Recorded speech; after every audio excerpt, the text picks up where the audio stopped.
মক্কায় যদি খোদা মিলতো, নবী মিলতো মদিনায়, হজ করিতে যারা যায় দেশে ফিরে আইতো না ভাই, দেশে ফিরে আইতো না।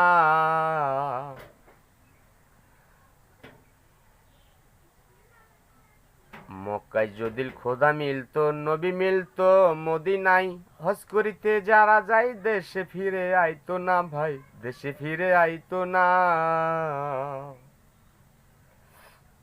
আসসালামু আলাইকুম আমার প্রিয় আশেকান জাকেরান তরিকাপন্থী ভাই ও বোনেরা।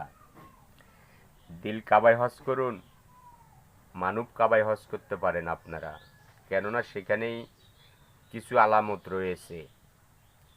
এই আলামতগুলা আপনাদের মানব দেহের মধ্যে এই যা আছে বিশ্বভুবনে তা আছে এই মানব ভাণ্ডে। এই মানব ভাণ্ডে অনেক কিছু রয়েছে, খুঁজে তালাশ করুন, আগে আগে খুঁজে দেখুন, তাহলেই পাইতে পারেন ওই খোদারে।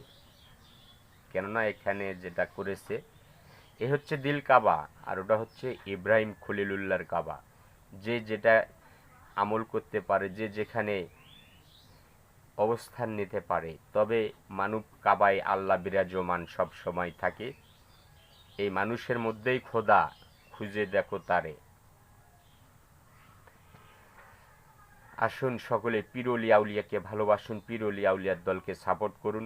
আমাদের বাংলার আর এক নাম খাজা মোস্তফা আমির মোজাদ্দেদি ফয়সাল সাহেব, বাংলাদেশের অর্থনীতিবিদ ডক্টর সাইম আমির ফয়সাল মোজাদ্দেদি সাহেব। আপনারা জানেন এরা বিশ্ব অলি খাজা বাবার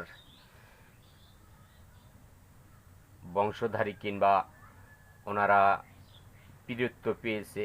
যারা এই বিশ্ব অলি খাজা বাবার দরবারে আসতে চান আটরশি ফরিদপুরে, অনেকেই জানেন অনেকেই জানে না। এই জাকের পার্টি মূল বাংলার অধিনায়ক, কেননা বাংলাদেশে যদি ইসলাম প্রচার করে থাকে যারা পীর ওলি আউলিয়ারাই, অন্য কেউ না। অনেকেই নাম বদল করে, মুখোশ বদল করে এসে হয়তো তারা কথা বলে মানুষের মাঝে টাকা পয়সা ইনকাম করে নিয়ে যায়। আপনারা কতদূর সত্য জানেন আমরা জানি না, কারণ বাংলাদেশে ইসলাম প্রচার করেছে পীর ওলি আউলিয়ারা, অন্য কেউ না। আজকে সুফিবাদ দেখে, সাধক দেখে, দরবেশ দেখে যারা অপমান করতেছে, মাজারে গিয়ে মাজারগুলা ভাঙিয়ে দিতেছে, তারাও একদিন হাত পাও ভাঙিয়ে বাড়িতে পড়ে থাকবে, তাদেরকে সহযোগিতা করার মতো লোক থাকবে না। কারণ আজকে কাদের হুকুম শুনে এই মাজার ভাঙিতেছে আর পাগলদের উপরে হামলা করতেছে, তারাই ভালো জানে, আর উপর আল্লাহ জানে।